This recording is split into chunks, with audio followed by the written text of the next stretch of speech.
le gère, c'est bien ça. Hein. On a donné aussi l'allure du spectre d'un signal FM dans le cas général. Et aussi, on a expliqué, je vous rappelle bien, la robustesse d'un signal FM vis-à-vis des non-binarités. Ce qui faisait, on a dit que c'était le moyen, disons, de transmission de prédilection pour les transmissions satellites. À propos du devoir, c'était bon, vous avez pu gérer ça? Non, madame, pas du tout, du tout. Non, madame,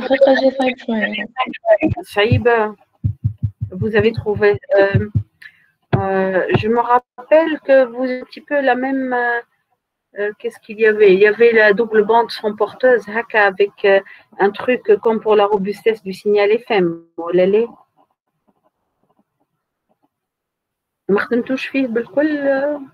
Vous êtes arrivé à faire certaines choses. احنا خدمنا اكثر على الدي بي اس بي والدي بي اب بي وهيكم الكل وبركونتر جينا معناها الاف اي هو جات البارتي اف ام ما جات معناها vous n'aviez besoin que de l'expression, non? مش جات de la partie des BSP, je me rappelle plus. مادام جاتنا الباج مادام الاولى جات بارتي صغيرة دوبل ماهيش معناتها البارتي الأولى. الثانية vous n'aviez qu'à maîtriser l'expression du signal FM, il n'y avait pas autre chose. Vous l'allez? Non? Ah si, l'autre comme à 2 exos. L'exo 1, c'est bon?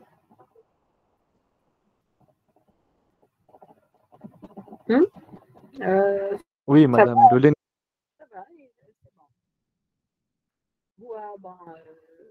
Mais bon, je suis sûre qu'il y en a ceux qui sont travaillés. Bon, parce que j'ai jeté un coup d'œil un petit peu. Donc, je sais pas. Peut-être que vous n'avez pas pu le finir en totalité. Bon, j'en tiendrai compte. Hein. C'est pas grave. Alors, donc, là, on va entamer l'analyse spectrale d'un signal FM pour le cas d'un modulant sinusoïdal. Comme on l'a dit, je vous rappelle bien que le spectre FM, on percevait autour de F0 et moins F0 le spectre de l'enveloppe complexe du signal. Donc, ce n'est pas l'allure du signal modulant. Ça n'a rien à voir. Et ça, c'est dû bien sûr au fait que la modulation FM, c'est une modulation qui est non linéaire. Donc, il y a une non-linéarité qui est injectée, ce qui rend un petit peu le calcul du spectre, disons, pas évident dans tous les cas. On va voir l'expression du spectre pour un modulant sinusoïdal d'abord. D'accord?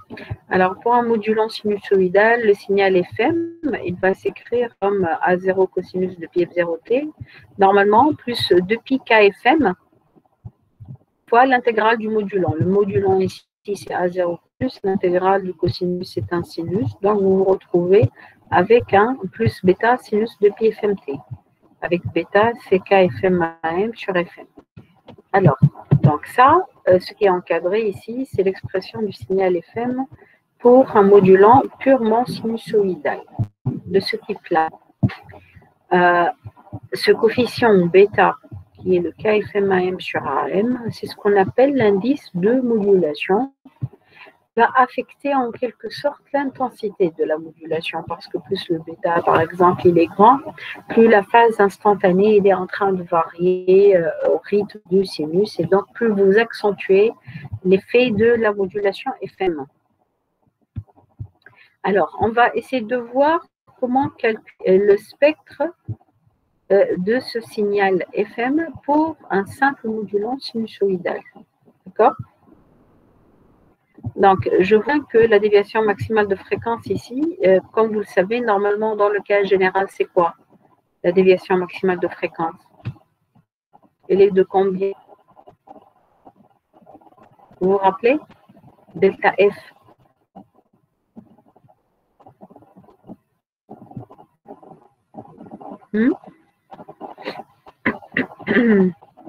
C'est le KFM fois quoi? La valeur absolue de M de T. Alors, max la valeur maximale atteinte par l'amplitude du modulant. Puisqu'ici, le modulant, sa valeur maximale en valeur absolue, c'est AM. Donc, vous rectifiez, pardon. Hein. Ici, le modulant, ça s'écrit AM cosinus de pi FMT. Hein. M cosinus de pi FMT. Hein. Le A0 et le F0, ça, ce sont les paramètres de la porteuse. Donc, delta F, ça sera KFM. Alors, ici, normalement, puisque vous avez le sinus qui se trouve à l'intérieur là du cosinus, si vous voulez la transformer de Fourier, vous n'allez pas retrouver le résultat pour une primitive, hein, c'est assez compliqué. Et n'oubliez jamais que pour nos sinusoïdaux, mener une transformée de Fourier par simple intégration n'est même pas possible sur R parce que la fonction n'est pas intégrée. Et donc, en général, vous retrouvez ici de la distribution de Dirac. Donc là, il va falloir un petit peu jongler avec les propriétés A. Alors là, ce qu'on va utiliser pour ce signal FM, c'est le fait que ce signal, il est périodique. Est-ce que vous pouvez me dire périodique de quelle période? Le bêta sinus de pi FM. Donc, on va jouer sur la périodicité de ce signal-là. Bêta sinus de pi FMT, il est périodique de quelle période?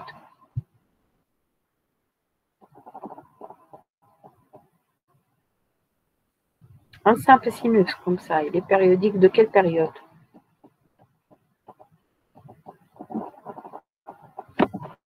C'est le FM. 1 sur FM. N égale 1 sur FM. Donc, on va utiliser cette propriété de périodicité. Donc, la première remarque, c'est que votre signal FM ici, qui s'écrit comme A0 cos, le cosinus, c'est réellement la partie réelle de l'exponentielle complexe correspondante. Donc, exponentielle J de pi F0t plus bêta sinus de pi FMT, que j'écris ici, exponentielle A fois exponentielle B. D'accord? Donc, notre signal FM, il s'écrit comme A0 réel de l'exponentielle J de pi F0t, et là, je reconnais la fréquence porteuse, multiplié par exponentielle J bêta sinus de pi T. Ça, c'est réellement l'enveloppe complexe de ce signal FM. Alors, si on pose G de T, ce signal-là, exponentielle J bêta sinus de pi FMT.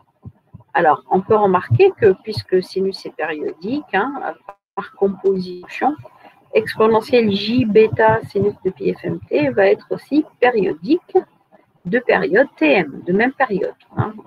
Là, vous pouvez quitter G de T plus TM, vous remplacez ici T par T plus TM, vous retrouvez le même G de T par composition.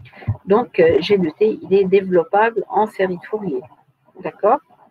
Toujours, l'intérêt de la série de Fourier, c'est qu'elle peut vous expliciter un signal, une fonction quelconque, comme une somme en fonction de fréquences pures. D'accord? Donc, vous avez des fréquences pures, superposition de fréquences pures, et là, vous pourrez probablement calculer le spectre. Alors, donc, on pourra écrire notre G de T, qui est l'exponentielle J bêta sinus de pi FMT, comme la somme sur n, certains coefficients Gn qui sont les coefficients Fourier, multipliés par exponentielle J de pi n fois la fréquence, ici la fréquence fondamentale de ce signal FM fois T. Vous connaissez le développement en série de Fourier, hein?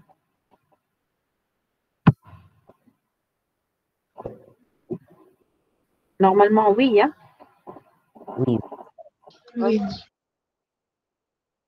Alors, là, on vous indique que le coefficient Gn, là, normalement, vous savez le calculer, c'est le énième coefficient de Fourier que vous avez par simple intégration de votre fonction G de T sur une période, multipliée par, bien sûr, exponentielle moins J de pi NFT. Hein. Je rappelle que Gn, vous les interprétez comme les coordonnées de G de T dans la base ici la base hypertienne formée des frictures. Alors, notre GN ici, pour arranger un petit peu son expression, on pourra poser 2pi FMT comme V, hein, un petit peu pour alléger cette écriture. On retrouve pas mal de multiplications 2 fois pi FM fois T. Donc, on va poser V égale 2pi FMT. Donc là, du coup, le GN, en faisant le changement de vous aurez 1 sur 2pi, l'intégrale de 0 à 2pi. Donc, l'intégration sur la période de G se transforme en une intégration sur un intervalle de 2pi exponentielle J bêta sinus V moins NV. D'accord? Alors, cette expression, donc une fois que vous aurez intégré sur V cette expression, le résultat, normalement, il dépendra de bêta. Donc, cette expression, disons, de fonction en fonction de bêta et de n, ce qu'on appelle Jn de bêta, c'est ce qu'on appelle en fait la fonction de Bessel de première S d'ordre n. D'accord? Donc, ça, c'est juste une appellation. Il faut savoir, bon, bien sûr, on n'a pas de primitive pour cette fonction, mais c'est une fonction qui est tabulée ou qu'on peut calculer par intégration numérique. Et on va calculer l'intégrale de 0 à 2pi en approximant par méthode des trapèzes ou des rectangles l'intégrale. Et on pourra approcher les valeurs de Jn avec une bonne précision. Alors, cette fonction de Bessel, elle a certaines propriétés, autrement dit ici, nos coefficients de Fourier. Hein. Cette fonction Jn de bêta, qui est coefficient de Fourier concernant le signal FM qu'on est en train de traiter, il vérifie d'abord, bien que c'est l'intégrale d'une exponentielle complexe, comme ça, exponentielle J quelque chose, on pourra vérifier que le résultat de cette intégration sur 0,2pi, ça vous donne un réel. Donc, Jn conjugué, c'est la même chose que Jn. Quelle que soit la valeur de x que vous prenez ici, quelle que soit la valeur de A. Ça, c'est important. Alors, deuxième propriété, c'est que la fonction de Bessel correspondant à l'indice moins n. Donc, là, vous aurez un plus nv. Hein. Donc, si vous faites le changement de variable V' égale moins V, vous retrouvez que 605 fois Jn. Autrement dit, J moins N, deux indices symétriques, N et moins N, ils auront la même amplitude Jn. Hein. Et bien sûr, puisque cette Jn, cette Jn de bêta, il a été issu de la décomposition en série de Fourier. Donc, les Gn ici, ce sont les coefficients de Fourier. Et vous savez très bien que pour le développement de Fourier, les coefficients de Fourier doivent tendre vers 0, sinon la série elle n'est pas sommable. Hein. Sinon, la série diverge. Donc, la limite, lorsque valeur absolue de n tend vers plus l'infini de Jn, elle doit être nécessairement nulle. Donc, c'est une fonction. Les coefficients de Fourier ici, Gn, qui sont donnés par la fonction de Bessel, ils vont tendre de plus en plus vers 0 hein, en amplitude. Plus vous augmentez l'ordre n. Et ceci, quelle que soit la valeur de x que vous allez prendre.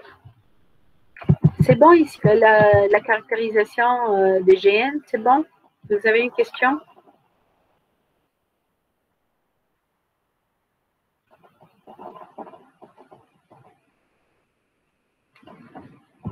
Oui, non?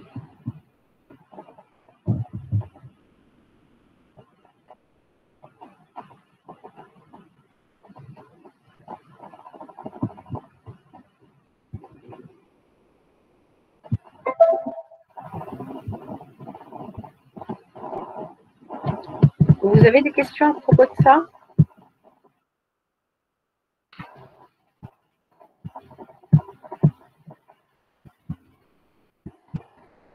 Je ne vous entends pas là.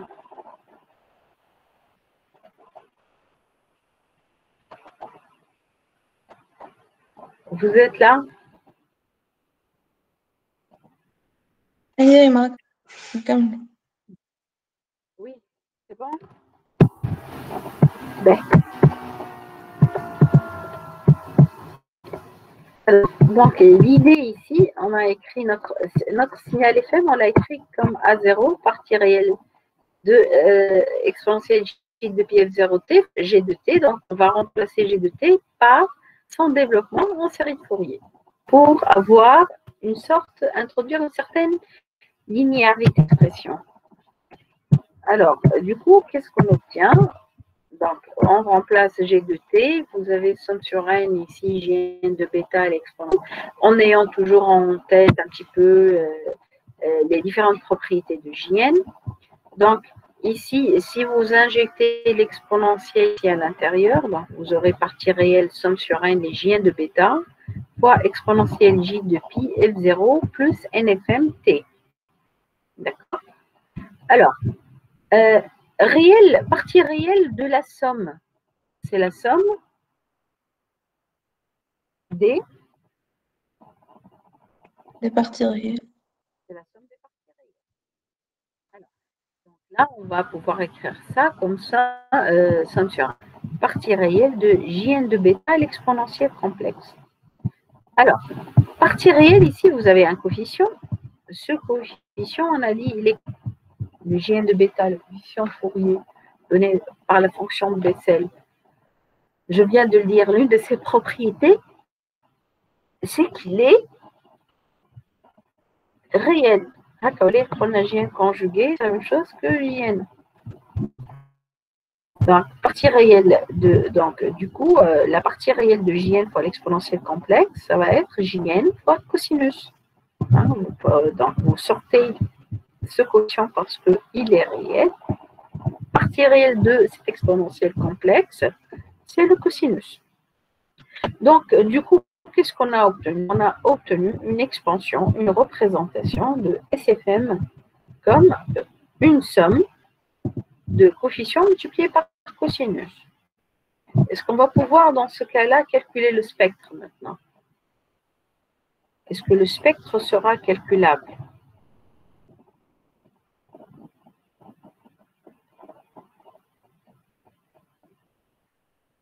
Oui, non?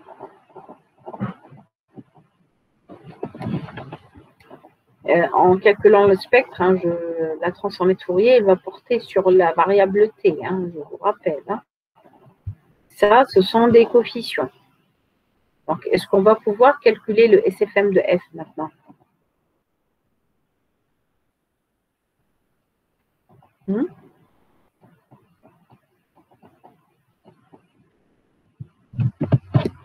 À quoi va être égal le spectre signal FM?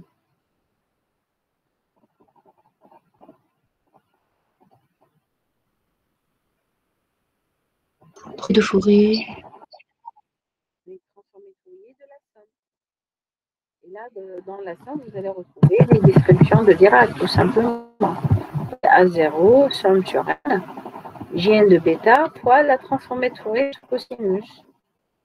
Hein, transformée de Fourier de ce cosinus, vous savez que c'est mi delta f moins f0 moins nfm plus delta f plus f0 plus nfm.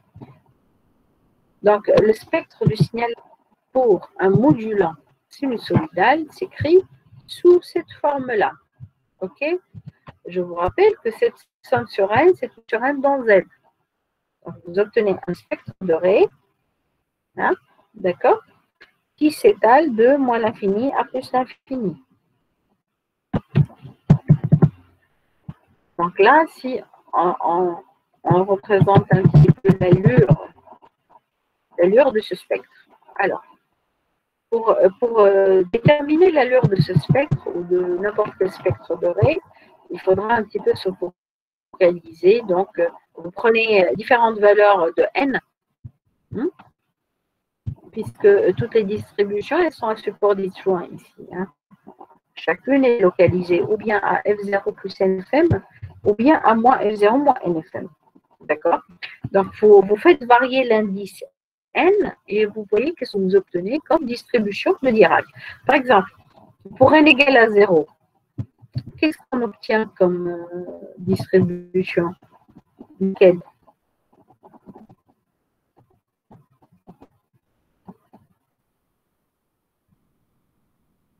Pour n égale à 0.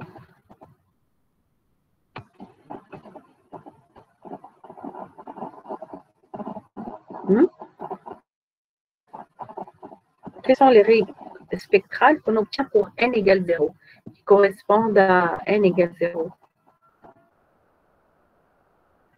F0, F plus F0. Donc, ce sont les règles spectrales en F0 et moins F0. Et donc, vous devez indiquer l'amplitude. L'amplitude de A0 sur 2 fois J0 de bêta. D'accord? Par exemple, pour n égale 1, qu'est-ce qu'on obtient? Les raies spectrales en F0 plus Fm et moins F0 moins Fm. Avec qui sont par A0 sur 2, J1 de bêta. Donc, du coup, le spectre, il se présente comme suit. Hein, vous voyez, c'est un spectre de raies. Donc, vous retrouvez ici les différentes fréquences. Donc, là, ça, c'est la fréquence F0. Moins F0, celle qui correspond à delta F moins F0, delta F plus F0, qui sont multipliées par A0 sur 2 J0 de bêta. Après, tout juste après, les raies voisines, on va retrouver la F0 plus Fm et la F0 moins Fm.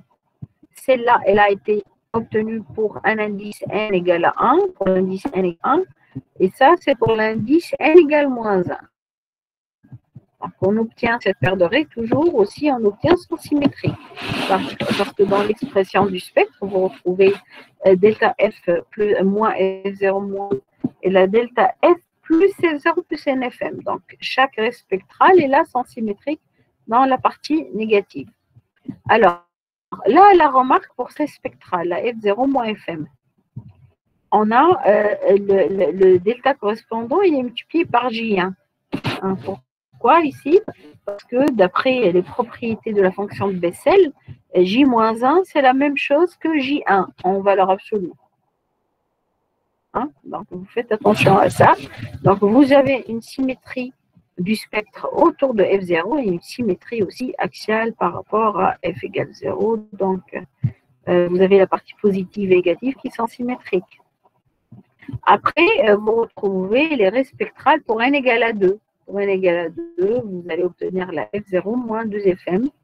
Et vous avez ici la F0 plus, pardon, ça c'est la F0 plus 2Fm.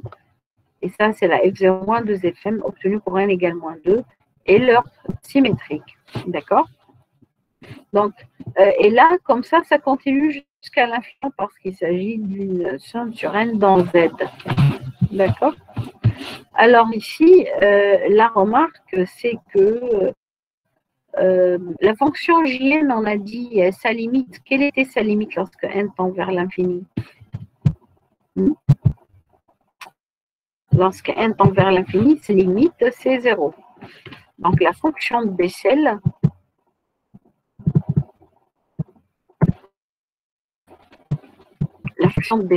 elle est en train, elle peut fluctuer, hein, elle peut osciller un petit peu avant de tendre vers 0. Donc, vers l'infini, vous allez vous retrouver ici avec des distributions de Dirac qui sont, disons, multipliées par des coefficients de très très faible amplitude. OK? Et qu'est-ce qu'on peut dire? Quelle est la largeur de ce spectre? Donc, le signal FM, il occupe combien de bandes?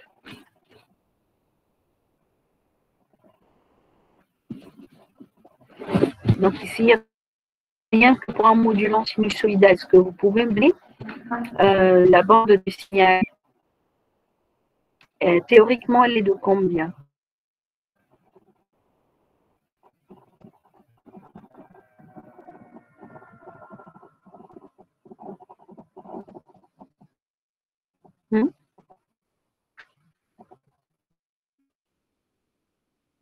D'après vous, théoriquement, elle est de combien cette bande? Cette largeur de bande, elle est de combien?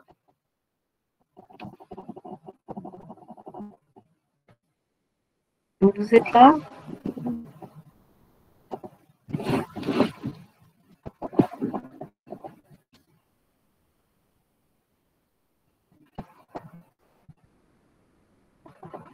Est-ce qu'il est infini ou fini?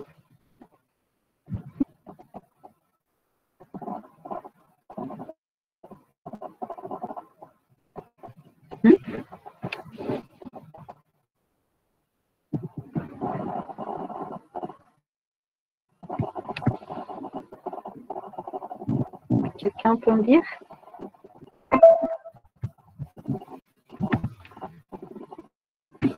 Après vous, il est infini ou il est fini?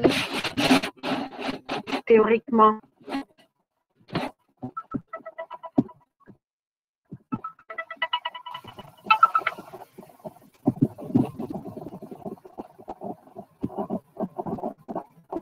Il est fini? Vous êtes là? Infini, madame. Théoriquement, il est infini. Pourquoi? Parce que la somme est dans Z. Un somme sur un dans Z. Ces séries spectrales, elles vont continuer. Hein. Vous avez là, plus 2 FM, plus 3 FM, plus 4 FM, plus 5 FM, jusqu'à l'infini. Hein. Vous faites varier le N dans Z. Donc, théoriquement, la bande, elle est infinie. Donc, est-ce que vous sentez un petit peu que sera l'inconvénient de la modulation FM? D'après vous, quel est son inconvénient?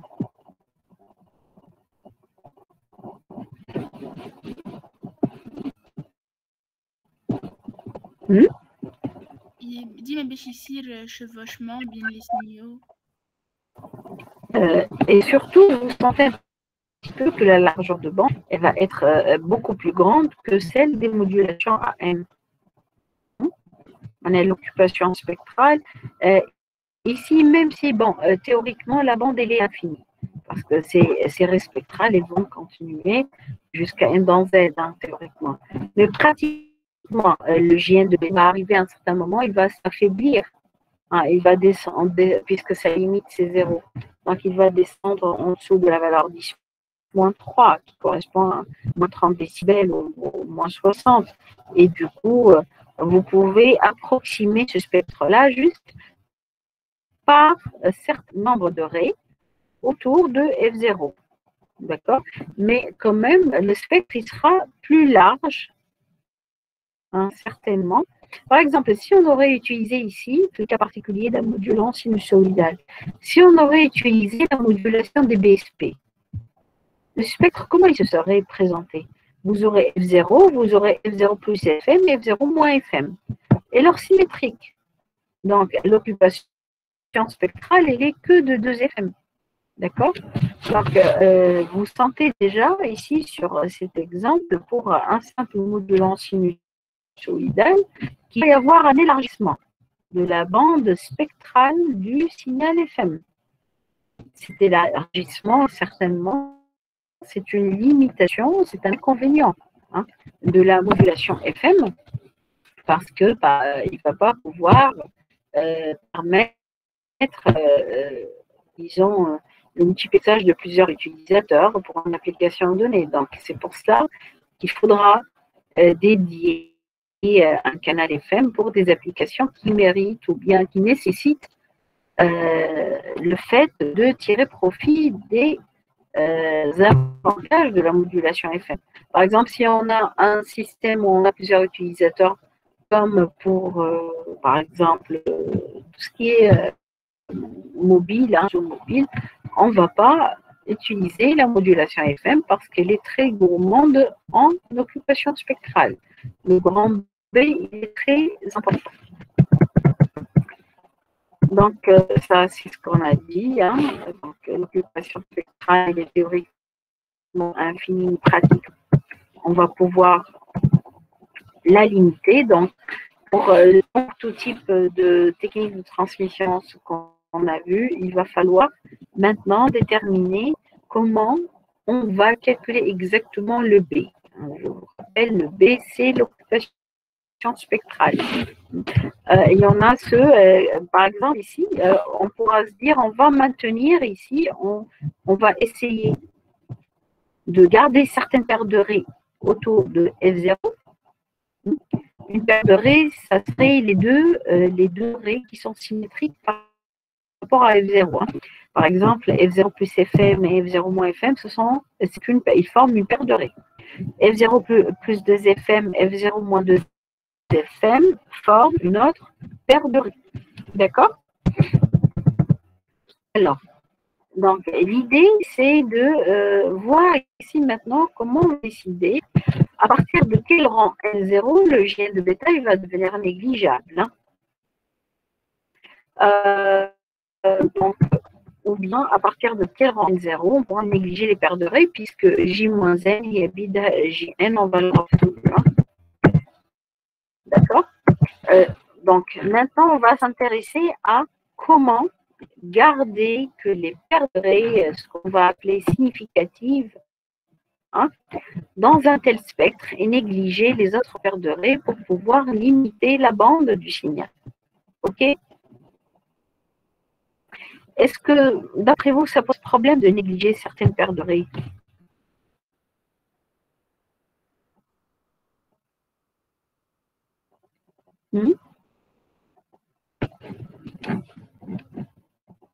D'après vous? C'est-à-dire, est-ce que c'est quelque chose de faisable comme ça directement, de négliger les paires de raies?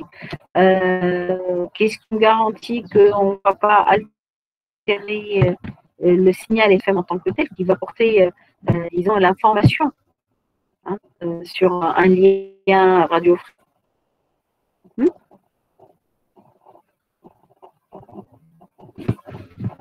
Vous avez compris ma question?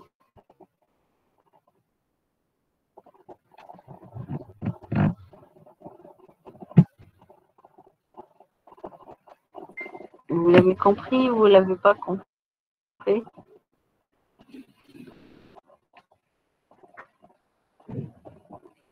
Dites-moi.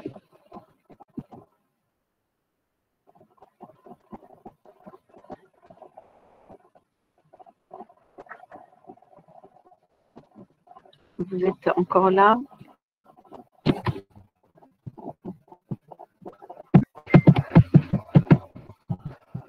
Madame? Oui, oui. Madame, pourquoi négliger des paires de raies? On détermine l'occupation spectrale grand B, oui ou non? Oui. Elle nous sert à quoi l'occupation spectrale? On a bien précisé une occupation spectrale grand B pour une certaine transmission. Pourquoi c'est impératif? C'est à quel niveau dont on a besoin? Est-ce que vous vous rappelez?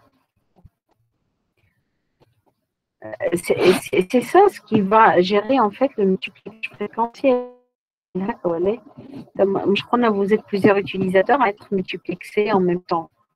Si vous octroyez rien que la fréquence porteuse, les deux bandes des signaux qui vont être transmis, qui correspondent à deux utilisateurs, les deux bandes ne se chevauchent pas.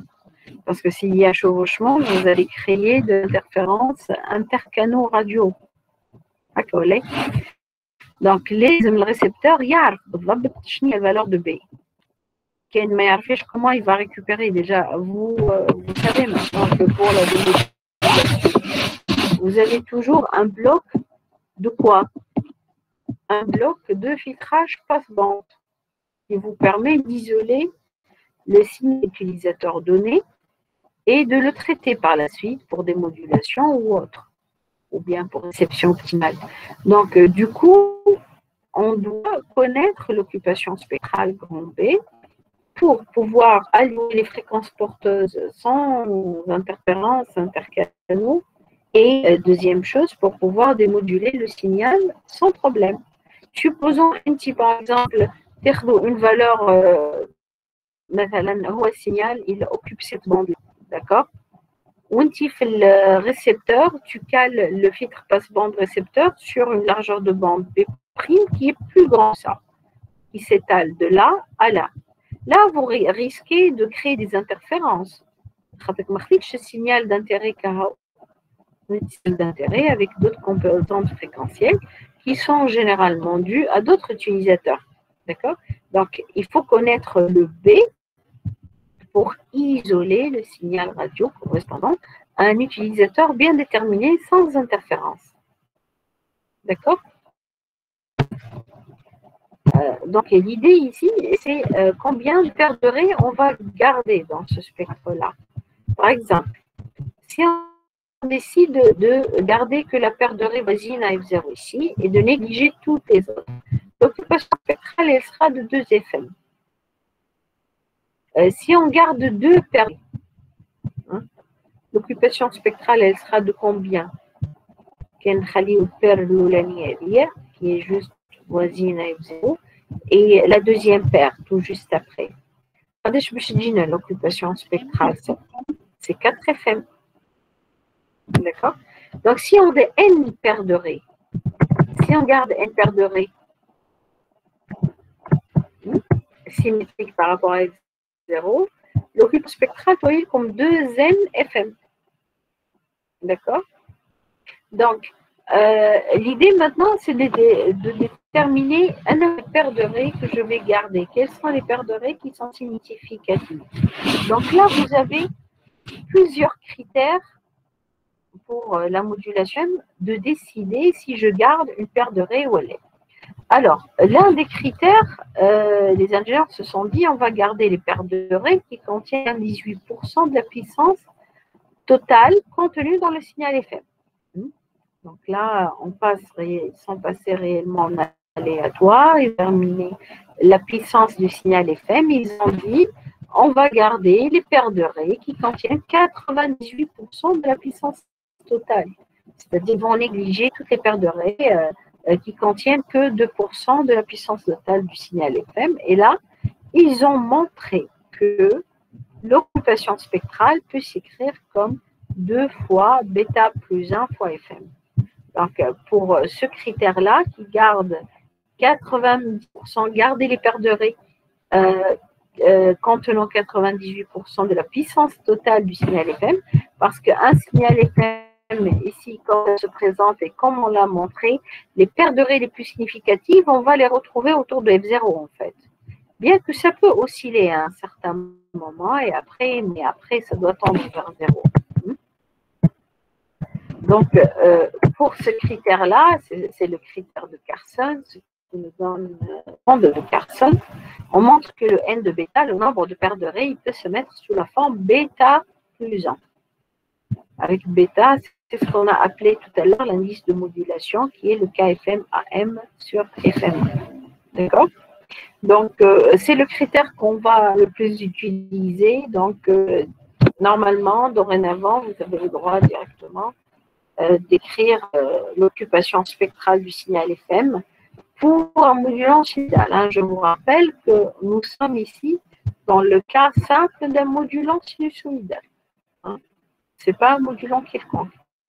Donc, vous avez le droit de l'écrire directement comme 2 bêta plus 1 FM. Il y a d'autres critères hein, selon lesquels on néglige les paires de raies. Par exemple, un deuxième critère, repérer l'amplitude de l'arrêt porteuse et après négliger les paires de raies dont l'amplitude elle est inférieure à 1% de l'amplitude de la porteuse. Ça, c'est aussi un deuxième critère qui peut être utilisé. En fait, on remarque que le critère il sous-estime un petit peu la vraie largeur de bande, alors que le critère ici des 1% de l'amplitude de la fréquence porteuse, il la surestime, c'est-à-dire vous prenez plus qu'il en faut de paires de raies qui n'ont pas réellement d'amplitude significative, qui n'ont pas de contribution dans le signal. D'accord? Donc, l'occupation spectrale ici dépend de l'indice de modulation bêta de FM. Donc, comme je viens de dire, il y a d'autres critères, comme garder les paires de raies qui dépassent 1%, c'est bon. Alors, une autre réécriture de l'occupation spectrale grand B. Donc là, on pourra remarquer que la déviation maximale de fréquence pour un modulant sinusoïdal est écrit comme KFM-AM. Et le KFM-AM, ce n'est que l'indice de modulation fois FM, c'est bêta FM. Donc, on peut réécrire le grand B ici. Si vous ouvrez le produit, vous avez 2 fois bêta FM. Bêta FM, donc c'est le delta F, la déviation maximale de fréquence, plus FM. D'accord? Donc, vous avez 2 expressions qui sont les mêmes. Hein. De là, on bascule pour un modulant sinusoïdal grâce au fait que déviation maximale de fréquence, c'est la même chose que bêta FM, où FM, c'est la fréquence du modulant sinusoïdal. Vous pouvez utiliser celle-là ou celle-là. D'accord? Donc, dorénavant, si on vous demande quelle est l'occupation du signal FM pour un modulant sinusoïdal, il faudra quoi? Il faudra connaître l'indice de modulation, le déterminer, et le FM. Ou bien, de façon équivalente, vous pouvez connaître la déviation maximale de fréquence, monnaie à la valeur de KFM-AM. D'accord? Donc là, vous remarquez quand est-ce que cette occupation spectrale elle va augmenter? Ici, quoi?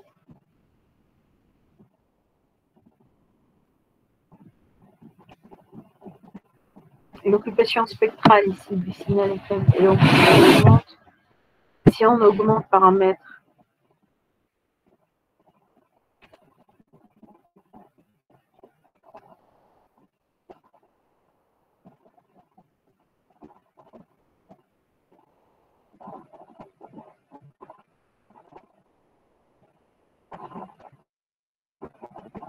vous voyez ça? L'indice de modulation. Voilà. Vous pouvez augmenter l'indice de modulation, nous à bêta. Hein. Le bêta, l'indice de modulation, on a dit, c'est le KFM-AM sur petit FM. On pourra jouer sur, d'où l'intérêt de la constante de modulation. La constante de modulation FM, elle va vous régler la valeur de bêta qui va vous donner une certaine occupation spectrale. Donc, à la limite, il y a de la flexibilité. Hein. Grâce à cette constante de modulation, vous pouvez jouer sur l'indice de modulation. Et à partir de l'indice de modulation, vous pouvez obtenir une certaine occupation spectrale. Là, c'est un degré de flexibilité que vous n'avez pas avec les modulations AM. Pour les modulations AM, tout est déterminé par la valeur de FM. Là, on peut un petit peu jouer sur ça. C'est sûr que c'est plus grand que l'occupation spectrale de la modulation des BSP. Des BSP, des BAP, c'est-à-dire les modulations AM en général. Mais disons, comme on l'a déjà énoncé et montré hein, dans le cours, les grands avantages de la modulation FM par rapport à la AM, c'est la robustesse en non-linéarité, d'abord, première chose. Et deuxième chose, c'est la robustesse au bruit. Il est très immunisé au bruit. Donc, le bruit ne l'affecte pas beaucoup par rapport à la modulation AM. D'accord? Donc, il y a un compromis toujours à faire pour un choix donné. Et c'est pour ça que cette modulation, elle est très utilisée pour tous les systèmes de transmission, là où on doit faire de la diffusion, du broadcast, hein, comme la radio en général, ou tout ce qui est audio, tout ce qui va vers un seul destinataire, vers plusieurs, un seul émetteur vers plusieurs destinataires.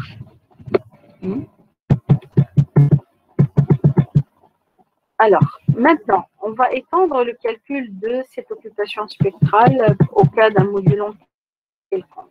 Alors, pour un modulant quelconque, on définit par analogie avec ce qu'on vient de faire. Pour un modulant sinusoïdal, on définit l'indice de modulation généralisé comme étant la déviation maximale de fréquence sur Fmax. Parce qu'ici, vous n'avez plus de notion de FM. Hein. FM, c'est la fréquence du modulant. Hein, tout à l'heure, maintenant, c'est le Fmax. Fmax, c'est la fréquence maximale du modulant. Et delta F, la déviation maximale de fréquence, vous savez, c'est la constante de modulation fois module de M de T max. Alors, donc, pour le cas d'un modulant quelconque, vous faites une extension directement des expressions qu'on vient de trouver en termes d'indice de modulation généralisé, mais aussi pour l'occupation du spectrum du signal FM.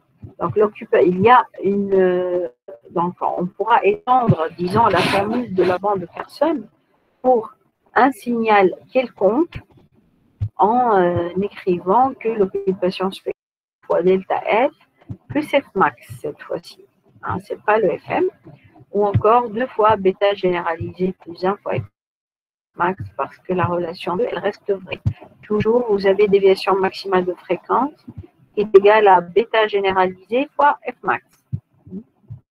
D'accord? Autrement dit, vous utilisez juste la même expression, la même formulation, juste que vous calculez de façon correcte le delta E F max. Hein. Le F max pour un simple modulant sinusoïdal, c'est le FM. Hein. Donc, c'est l'expression qu'on vient de déterminer tout à l'heure. Celle-là. Donc, c'est bon ici pour l'occupation. C'est bon?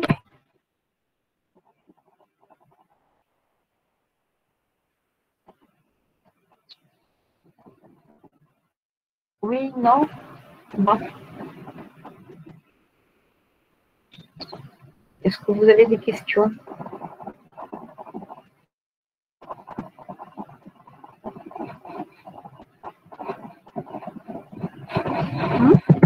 Pas de questions?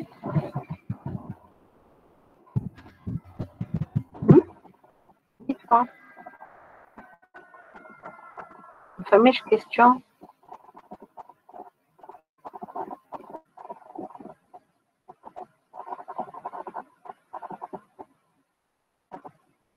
Vous êtes là?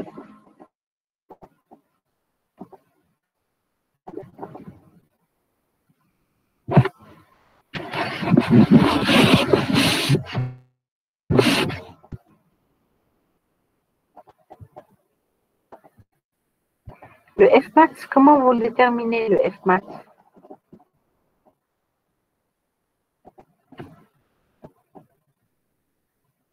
Normalement, comment on pourra déterminer le F max?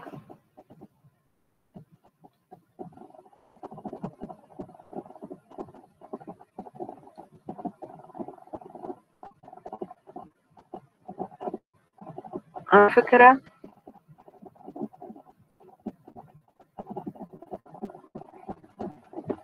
Oui, non? Le F max, ça fout gauche, non? C'est la fréquence maximale de quoi? Du modulant, le M de T. Maintenant, تشوفوا le M de T, تحسبوا spectre, ou le DSP, et vous déterminez sa fréquence maximale, qui est la fréquence au-delà de laquelle vous n'avez plus de présence fréquentielle. OK? Au delta F, تحسبوه par KFM fois module de M de T max. D'accord? Alors, là, on vient de voir un peu comment, disons pas le spectre du signal FM, comment on pourra analyser. C'est sûr que pour la AM, vu la non-linéarité de la modulation, on vient de voir quelles sont les formes que vous allez utiliser, à savoir grand B ici, donné par cette expression ou celle-là. C'est la même chose, hein, en utilisant le fait que l'indice de modulation, c'est toujours delta F sur F max. Qu'est-ce qui reste à voir maintenant pour cette modulation? Qu'est-ce qui reste à voir, d'après vous?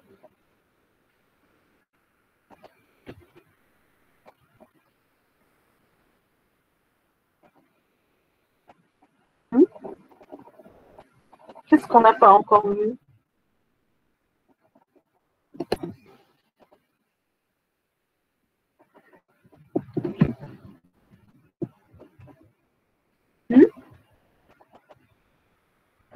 Il faudra voir comment peut se faire la modulation du signal. Hein.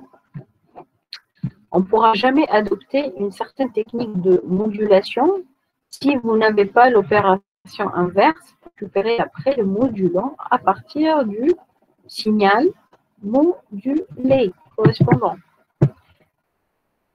Donc, la démodulation du signal, on pourra se faire réellement. Vous avez deux techniques et certainement elle est un peu plus compliquée que l'émission AM qui se fait en général par démodulation cohérente. Mais vous avez deux techniques pour réaliser ça, ou bien par discrimination. Hein, vous pouvez déterminer la dérivée du signal FM. Vous allez retrouver normalement, c'était une partie de votre devoir, je pense, recoller. Dériver un signal FM, comme signal de modulé de quel type? Vous vous rappelez? Non? نسينا لي ريزولتا مدام نسيناهم هذا مش جينا ومجيناش الخدمة. Normalement, dériver un signal FM, F rangé, vous allez dériver l'angle instantané, vous aurez après un sinus, donc vous aurez normalement un signal, si c'est un signal modulé en amplitude et en fréquence. Hein. Dans l'expression de l'enveloppe, elle rappelle celle de l'enveloppe de la DBAP.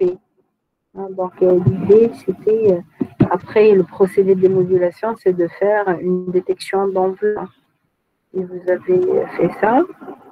Alors, sinon, la deuxième méthode qui est utilisée jusqu'à maintenant et qui sera toujours utilisée, c'est le démodulateur basé sur la boucle PLL, la phase loop, une boucle à verrouillage de faille, un composant automatique dont le but, dont l'objectif, c'est d'extraire la fréquence ou la phase instantanée d'un signal. Donc ça, cette deuxième méthode, on la détaillera en TD, hein, le bloc IQ plus la boucle PLL. D'accord? Un petit peu, je vous enverrai un petit peu les exigences qu'on détaillera la prochaine fois hein, pour le bloc IQ et la boucle PLL. D'accord? Ok? Donc la prochaine fois, on fera la démodulation hein, par boucle PLL, sachant cette boucle-là, dans tous les systèmes de transmission, elle est très utilisée parce que c'est cette boucle-là qui est utilisée même dans les blocs de synchronisation porteuse pour extraire tout ce qui est fréquence instantanée et phase instantanée de signaux quasi-sinusoïdaux dont l'amplitude est constante ou variable en fonction du temps. D'accord? Ok? On arrête là alors? Vous avez des questions? مادام انا عندي كيستيون قبيل كيف قلت لنا نطلعوا الاف ماكس ابارتير من الدي اس بي الحق ما عرفتش كيفاه.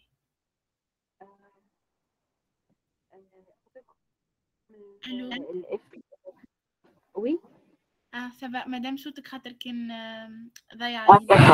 Alors, انتم تتذكروا ايش معناها موديولون هكا M2T تتذكروا هكا الموديولون مش كنا نصوروا في السبيكتر نتاعو M2F ها تتذكروها نصوروا M2F الاف ماكس هو شنو؟ ديما نحطوه دو بوند moins F max F max. F max, c'est la valeur au-delà de laquelle tu n'as plus de fréquence. Vous vous rappelez? C'est ça, F max. C'est la fréquence maximale du modulant. On est تحسب السبيكتر وتشوف شنو هي الفريكونس اللي بعدها ما عادش تلقاو d'autres fréquences. L'amplitude du spectre elle est complètement nulle. C'est tout. D'accord. Allez, merci. D'accord.